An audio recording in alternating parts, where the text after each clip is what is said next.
Hi, welcome to From a Woman to a Leader, a podcast dedicated to discussing women's unique challenges in the tech industry. I'm your host, Limor Bergman-Gross, and in today's episode, I had a pleasure to speak with Padma Lalwani. Padma is a VP of Engineering, and she's going to talk about her journey from India to the US and her unique perspective on diversity, adaptability, and leadership. Padma shared her professional milestones and also personal insights and strategies that have powered her success. Her insights offer a roadmap for embracing change, empowering leadership, and the importance of owning your career path. So, any woman out there that is looking to navigate the complexities and opportunities in the tech industry, this episode is for you.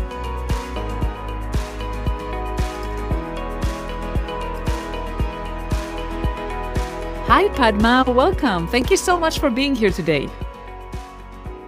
Hey, Limor, thank you for having me. It's a great honor to be in your podcast, and I love all the work that you do, talking to women, hearing all their perspectives, and using this as a platform where emerging leaders can learn and grow from. Thank you so much. I enjoy what I'm doing. I feel very privileged. So, my first question to you would be about your background. And you grew in different parts of India, and how did growing up in different parts of India shaped your appreciation for diversity? Yeah, I mean, it's a very long time ago, but thinking back, uh, I was the only child, and so I was very protected by my parents. But my dad was working in the what we call central government in India. And so we had to move around quite a bit when I was growing up. Uh, Different schools, not just different cities, but also different states. And India is very diverse, right? So if you go to different states, different regions, things are absolutely different. Each state has its own language, its own cuisine, its own culture, a different community. So everything is completely different. And of course, looking back, it was quite hard for me to adjust. Uh, Different schools, different friends, different groups. But it did instill in us a good appreciation, right, for all the diversity that the country had to offer. So we were sometimes forced to pick up phrases of new languages, new cuisines, uh, just different culture, different styles. So while it was painful back then, looking back, I think it really helped shape me as a person, right? Where you don't expect things to remain the same, where you expect that people will be different, they will act differently, they'll behave differently. Everybody is shaped by, uh, their childhood and just how society has conditioned them. So I think it was very helpful to see all that as I was growing up. And while it was hard at that time, like I said, it has helped me gain a lot of perspectives on why we should expect that things will be different and people will be different, and how it can actually enrich your life and make it more varied and just a different set of experiences. Absolutely, and I think that a lot of people see that as a negative, right? I mean, especially I notice a lot of people that don't feel comfortable with people that don't look like them, don't sound like them, and don't think like them. And actually, it's a good thing. Actually, it's a positive to have diversity of thought and different people. It brings a lot of different perspectives. Yeah, 100%. And I'm really grateful that I got to experience that when I was growing up within India, still in my home country. And that really helped me, uh, be able to quickly absorb and adapt when I moved to the US. Yeah, yeah, and you also, I mean, you worked at also very different. You also worked in very different companies, in startups, mid-size, large companies. What are the key differences that you notice in the work culture in those companies? Yeah. All that happened organically, right? When I started my career, I did work for a couple of years back in India before I moved here. That was in the tech space. Uh, the funny thing I want to mention about India, at least when I was growing up back in the 80s and 90s, uh, looking at my family, my parents, and then my extended family, uh, we were not much into what we call the corporate world. Uh, my grandparents were all into farming and landlords. And then if you look at my father and my uncles, they were all either doing their own small businesses or working in more what we call nationalized jobs, like with the government or with the banks and so on. And really, given that India did not have much of a social safety net back then, this was considered more advisable, right? And then working in a corporate world was considered not very prudent. And it's true, because companies used and companies still do go bust, right? That is how it is. uh, so that's kind of the environment I was exposed to when I was growing up. uh, and then I moved, and then I got into tech, right? It's really the tech aspect of it, which is all about businesses and startups and trying new things and failing and learning and trying again. And then, finally succeeding, and most importantly, making an impact to the world, right? It's not just about, earning a paycheck or doing a 9 to 5 job. So as I started in the tech industry, it obviously became very knowledge focused, results focused, and less about having a job slash paycheck where you're set for life. So that's the big transition that I really learned in my early years. And then when I came here to the DC metro area, where I've been for the last 20 plus years, uh, to your point, just because I was new to the corporate world and we have a lot of federal government work here, I started obviously as an engineer, but I was also consulting, building software, working with various kinds of companies. I worked with a company who was consulting and building software for the federal government. I myself worked at US courts, Wells Fargo Bank, and so on. So I really because it was new to me, right? I really tried to uh, do quick experiments, try out various kinds of companies. And that was when I was an engineer. So that was the first 5 to 7 years. And then when I went into management, it's kind of a similar quest to see and learn. So I really went into startups, private equity backed, venture capital backed. And then I also went into more mid-sized companies like MTORIS. And then I went into bigger companies like IBM and Capital One. Sometimes I, took jobs, but sometimes I was there as part of mergers and acquisitions. And all these were across many different domains as well. EdTech, health tech, fintech has been a big space where I have been at. Uh, I would say the guiding principle for me at the end of the day, no matter what company I am at, is really to deliver results, right? To create customer outcomes and business impact. And that's always been my goal, whether it be because of me just writing software, or because of me mentoring and leading people, or maybe working with customers, or doing a roadmap planning. All these activities, efforts that we do either individually or as part of a team or as a team leader, company leader, is always to affect some customer outcomes, right? So with that in mind, I think what I've seen has been really yes, each company is different depending on the size and the stage of the company. But as long as you keep the same guiding principle in mind, I think to me it's always been a great learning experience. Yeah, and it's not surprising, actually. Coming from this diverse background and moving a lot, it actually aligns very well with how you're growing up, wanting to experiment and to try working at different companies and explore. Yeah, yeah, I think the key has been for me is not to really have a set uh, ideas in mind, but being flexible, right? Hey, this looks interesting. Let me try it out. What do I have to lose, right? So that's mostly played well for me. Obviously, in some cases, it did not work out, and then I quickly move on. But in addition to being flexible, I've always been very driven, kind of restless, and always feel that I can learn and grow and do more, right? Yeah. So as long as you're believing in yourself and empowering yourself and giving yourself the permission that, hey, I can do more, right? I'm doing good. I have a lot of experience. I have a lot to learn as well going forward. So combine these two, right? I bring this background, I bring the skill sets, but there's also room for me to do more. If you marry these two different mindsets, the growth mindset and then the value that you bring, I think that has always opened a lot of doors for me to pursue new opportunities. I think the key is not to be not to get too comfortable, or not to get too content with where you are.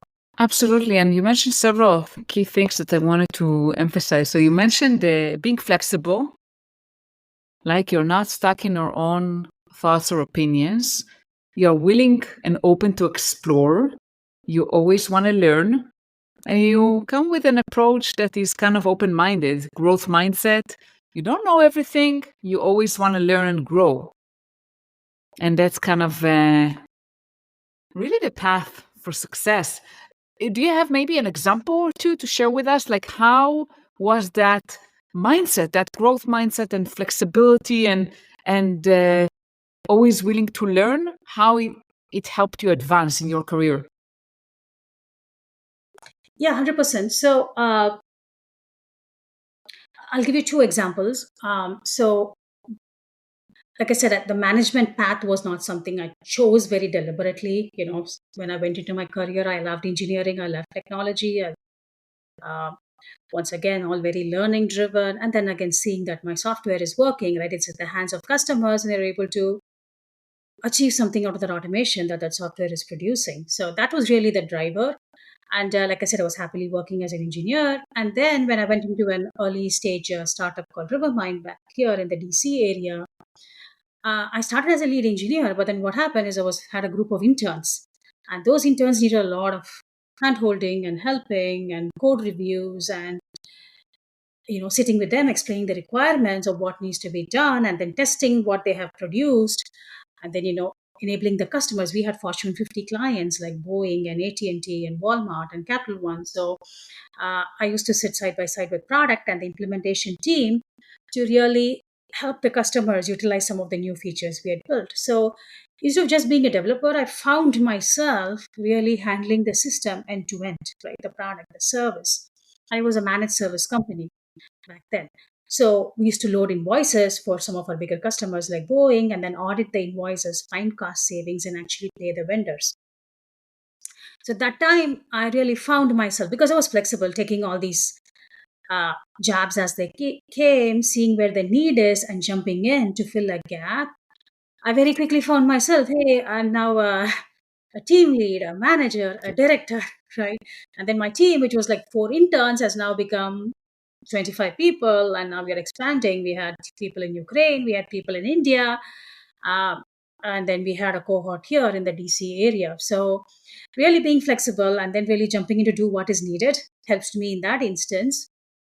And then the other story I want to share is a few years down the line, that company went through multiple M&As. It was acquired by Mtaris, and then I was there for 3 years at IBM as part of that.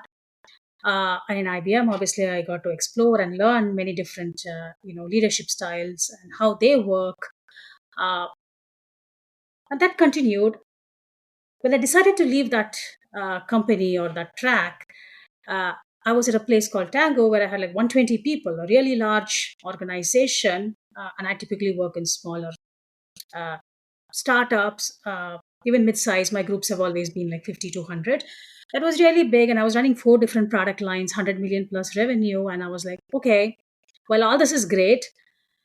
Tech has advanced so much in the last 10 plus years, right? With mobile, with cloud, with all microservices, and my products were all monoliths and very server side and not very fast, and not multi-tenant, and there was no SQL coming up. So I was like, okay, I'm really learning about all this. I'm reading, we're trying it out, but I want to go and really see it in a place where it's happening, right? Because the best way to learn is to do it, right? Yeah. Not to read it or hear it or see it, is to really do it.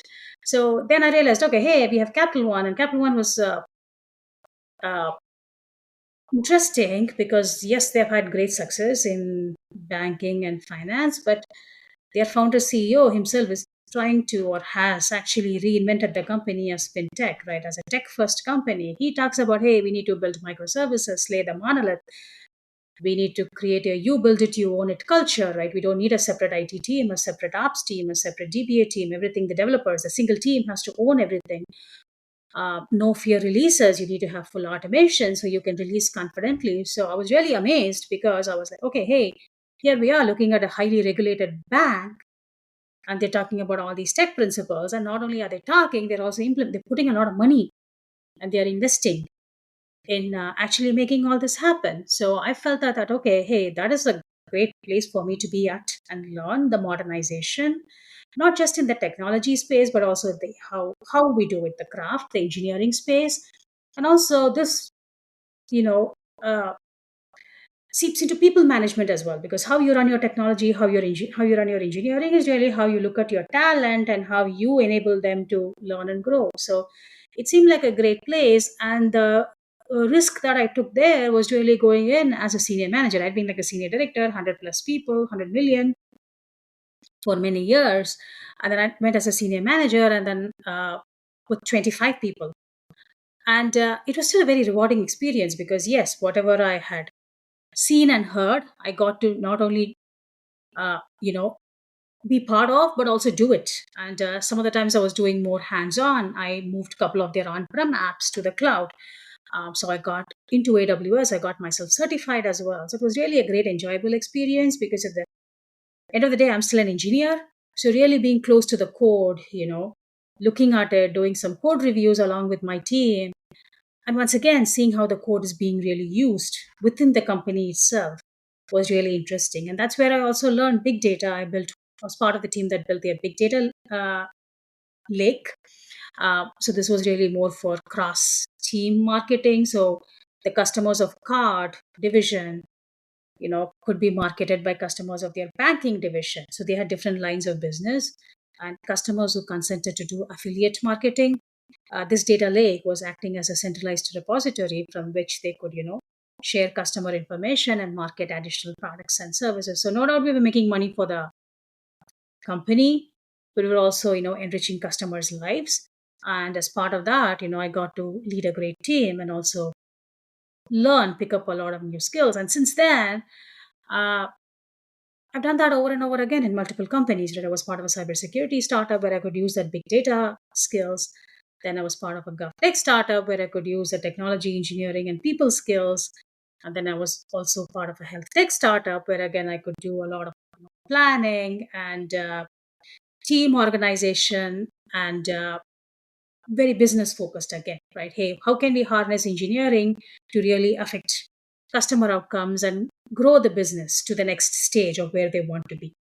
So I think, yeah, both these cases, very flexible, went with the flow, part of M&As, part of bigger companies, part of smaller companies. I always see it as learning and growing.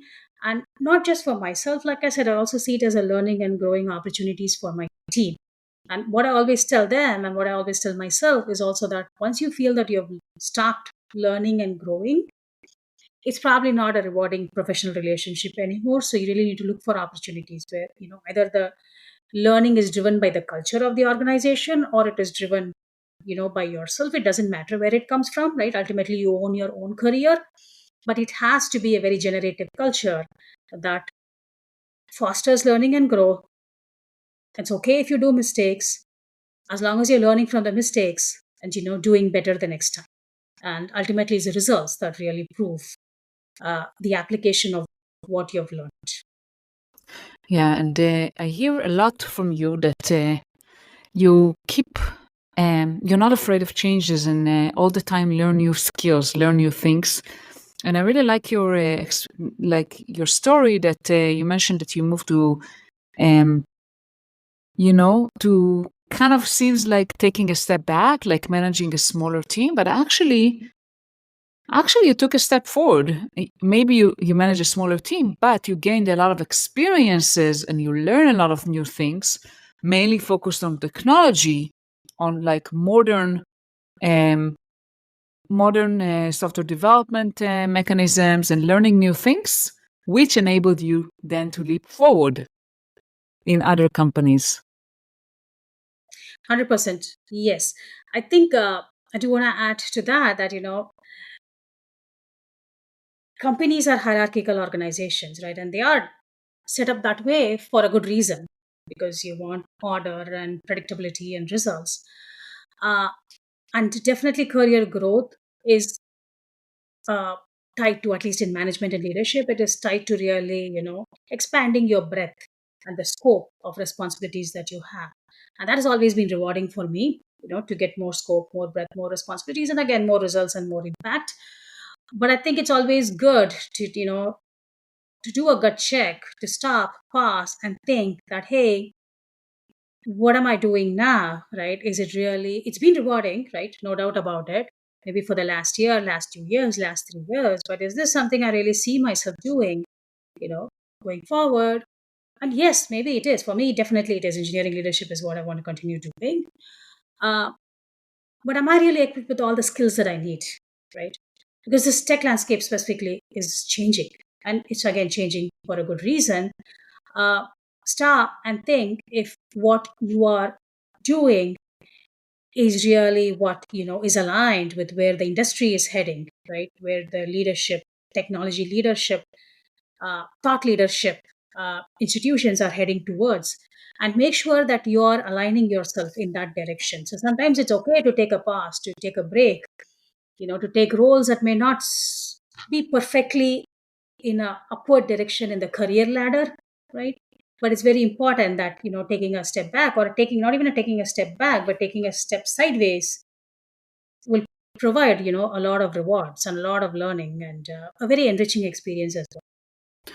Yeah, I agree with you. And sometimes you need to take risks. Sometimes you need to make a conscious decision to take a risk, to take a leap of faith, right? You choose a certain company. Maybe you want to experiment. Like for me, I wanted to experiment working for a startup after working for big enterprises. And I took a leap of faith because I believed that maybe the role at the beginning was relatively small to my experience, but I knew that I could grow there and gain experiences that I couldn't in bigger companies, to have more freedom, to have more, ability to influence at a much, much higher level.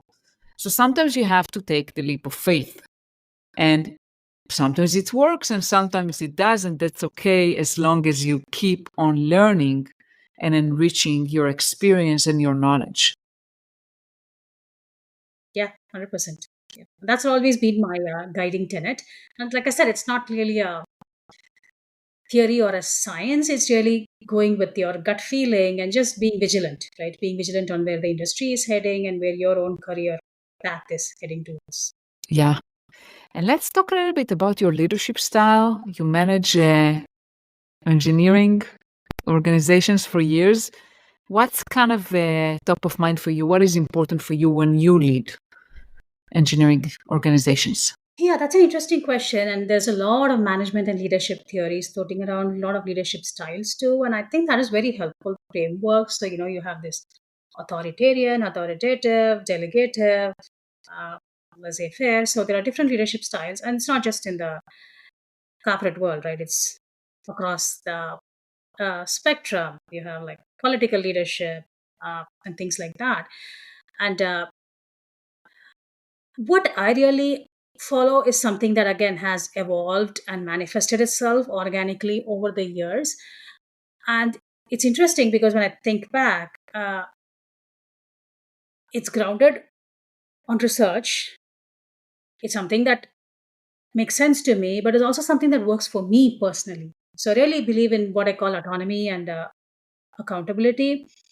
And that's not just something that I use in my leadership style with my team, but that's the style that works best for me from my upper management as well. So it's really something that works for me both ways, right? So really, what does autonomy really mean is really understanding the why and the what needs to be done, right? So yes, as a leader, my job is really to provide clarity and context and communicate. And as I become I was a functional leader, right? And then I became more of a business unit and a company leader. At that time, really, it's understanding what the company's direction is, a 5 year strategy, a 3 year strategy, the North Star, the vision, and then bringing it back to engineering, to the tech organization, engineering, product design. the data science team, and really helping them understand, hey, what is this direction, and breaking it down into more, engineering technology specific terms. I want to go 50%, grow my ARR by 50%. What does that mean to engineering, right? It means that, hey, you have to build these 5 different features for us to be able to sign those customers 6 months down the line. So really telling them, what needs to be done and by when and why are we doing it and how does it map to revenue numbers or your NPS score.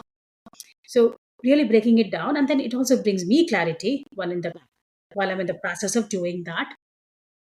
So that's the why and the what needs to be done. The part two of the autonomy is really having the team, because they are the ones doing the work. They are in the trenches. It's not me, right? I'm not writing the code. I'm not testing it.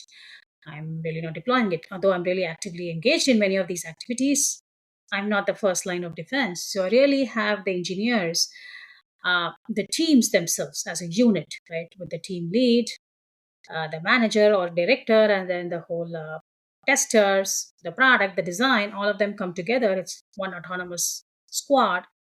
They come together and they come and say, hey, this is what we can do, and when we can do it, and this is how we are going to do it, right? Like accompanied by architectural, technical designs, and so on. And this is where the autonomy comes in, right? Where instead of forcing them that, hey, instead of taking 2 months, do it in 1 month, I typically never say that. If I really not happy with what they're providing, obviously I want to be demanding and set a high bar. But at the same time, how I do that is really not by providing a mandate, but really what I call by championing and challenging. Right? Hey, what if we did this? Is there a way where we could do this in 4 weeks, right, rather than doing 6 weeks? So it's what I call championing and challenging, and gently nudging them, to work more effectively and efficiently, but making sure that I don't come as very, top down, heavy handed. And the reason I do that is because of the part two, the accountability. Because if the deadlines and the work is driven by the team, then they are accountable for the delivery. Whereas if it comes, top down from the top leadership layer, the team loses, you know, the sense of autonomy, and hence they also lose the sense of accountability, right? So you're only responsible for what you commit to. But once you commit to something, then you should deliver it, or at least be able to raise the risk when you see that things are not going well. I think that's really been my leadership style. That's how I really operate as well. Somebody tells me, hey, I need this done for this reason, and then leave it to me, right? I'll figure it out and get it done and come back to you, you know, once I'm done or as it's happening, or if I feel that, okay, hey, this is not something we can really do, and come back with good reasons. This is the sequence we need to follow, this is the timeline we need to follow, or these are the challenges and we need help. So this is really how I operate, and this is really uh, the guidance, or the leadership style that I use with my team so they can thrive as well. And what I've really seen is this is really creates what we call empowered teams. And empowerment is really what is important to have an engaged workforce. And this is, again, like I said, this is based on my own experiences and what I've seen work with my team. But to go back to what I said, this is also based on research. So there is this book Drive by Daniel Pink. I'm a big fan of that. It talks about the 3 pillars: autonomy, mastery, and purpose. So really, I bring the purpose. The business brings the purpose, right? Why are we doing something? What's the goal? The autonomy is really what I provide to the team, and they bring the mastery. They have the skill sets, the chops, the intellectual curiosity to learn what they don't know, bring the mastery in place, and with all this, we are able to deliver the results. And this, again, if you go back in time, this is based on something called the self-determination theory, which is I believe from the 70s or the 80s, and it is used a lot, not just in the corporate world, but also, in psychological evaluations of children and teenagers. It's a very intrinsic motivation driven approach, and I try to tap on that intrinsic motivation when possible. Even though we are part of an organization, part of a hierarchy, and we're doing what the business needs, right? There's only a limited amount of control that you have when you're part of an organization, a bigger company. When I mean bigger, you mean any company, right? Big or small. You can still create your own circle of control and your own circle of influence, even though it is a bit smaller. And that is what I try to give to my team as well. Yeah, absolutely. And I definitely agree with you that Giving the autonomy and having the team accountable is the best approach rather than, the top down telling them exactly what you want them to do and by when. And I can't believe we are approaching the end of our episode. And I wanted to ask you if there's anything else you would like to share with our audience. Anything I haven't asked you and is important for you to share. Yeah, I think two things I would say on career, uh, whatever be the career, right? Be it in the tech industry, and if it's in the tech industry, you're a developer or a data scientist or a manager, it totally doesn't matter. Two important things to remember is always to have, or what has really helped me is to have very strong work relationships with a few select partners, as I call them. And what I typically do is have somebody, one or two people within the company itself who can help me. When I'm faced with a challenge, I can go to them, talk about it freely, and then ask for guidance and help or brainstorm on, hey, how can we solve this challenge? The positive about having somebody from within the company is that, hey, they are aware of the situation, right? They are there, they know what are the challenges. And so there's a lot of context already present. So you can easily get to the problem at hand and get a solution. And what I try to do is have this person be not part of engineering, like not in the reporting chain. That's typically the advice that you get for having coaches and mentors. Keep them out of your reporting chain. And I also try to do it in a different functional organization, be it like marketing or sales, because A, they have the context about the company and the problem that I talked about, but B, they're also like a not too much, in the weeds along with you in engineering. Uh, so it's a good balance, right? They bring a objective uh, view to the problem and how the different ways on how you can solve it. So having that is important. And then over time, I've also relied on external coaches, which I think is a great service. The advantage there is these coaches are working with multiple companies. They've seen many different organization types, many different business models. Uh, so they're able to bring that unique perspective and help you navigate such challenges. And many times I've seen people, they've been in that path, right? They've been there, done that. So they're able to bring in a lot of personal experiences as well to help guide you. So I think it's always important that to realize that you're not alone, right? And when things get challenging, you always have a partner, call it a mentor, coach, peer, whatever. And typically, I like to have some people within the company, but not in my reporting chain. And then I also like to have some external network coaches who can help. The other part I really want to talk about is more along the lines of what we discussed: learning, growing, and trying new things, and not being boxed into, what is a very typical career ladder, or this is the path, this is how I need to progress, just being flexible, but also being driven. Uh, One thing I've learned across the years is that you're responsible for your own career. I tell that to myself, I tell that to my team. And I want to say that here as well. It's very, very important, right? Because at the end of the day, you have to invest in yourself. And even though you may have what we call a job, right? It's a professional relationship, right? So you are there because it's a mutually rewarding experience. You are, benefiting the company with your skills. Obviously, in return, you're getting paid, but also you are learning, right? And you're growing in your career. You're doing a good job. You're able to see the results that you are creating. That becomes part of your resume. And then, it comes with you wherever you go next. So it's very, very important not to just look at it from a very narrow perspective. Hey, this job, this people, these problems, but also to see how, this whatever experience you're having, the challenge or the outcomes that you're having, how does this apply in a from a broad perspective to you as a person and to your career, as the most important goal. And again, you have to always keep that broad context in mind while you're working on day to day or weekly problems, and make sure that whatever you're doing is helping you from the broad context, broad perspective. So, again, like I said, it's not about being very rigid and making a step by step plan. It's more about, hey, this is what I want to do. This is me as a person. And this is a destination I see myself in, a very vague, guiding North Star.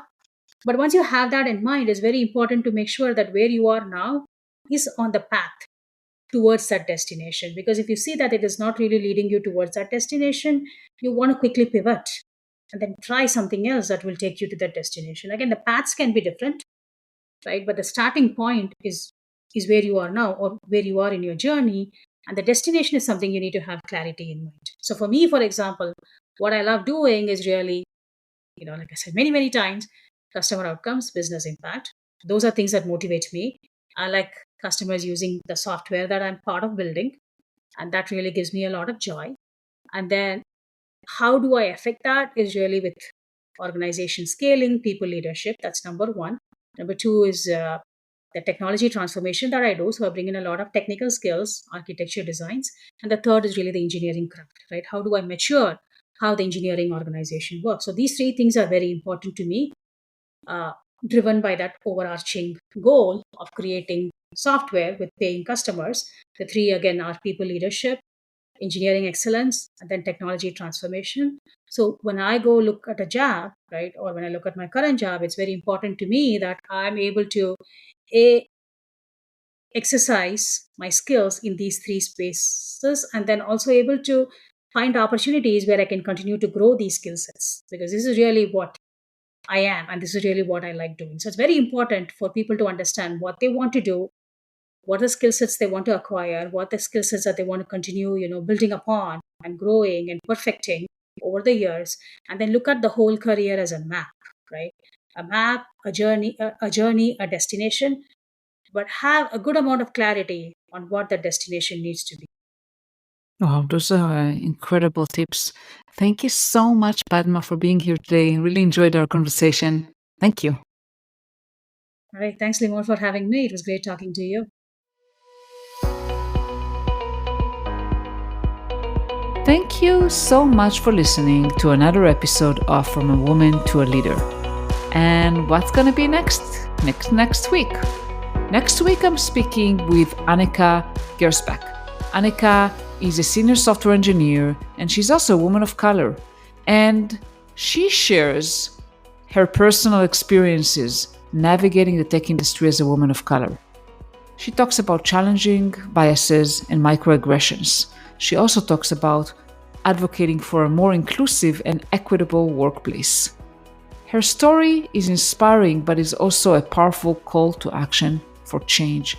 So I highly recommend this episode for any woman of color in tech, especially for those who are software engineers or want to grow their career and are facing some biases or challenges. Thank you so much.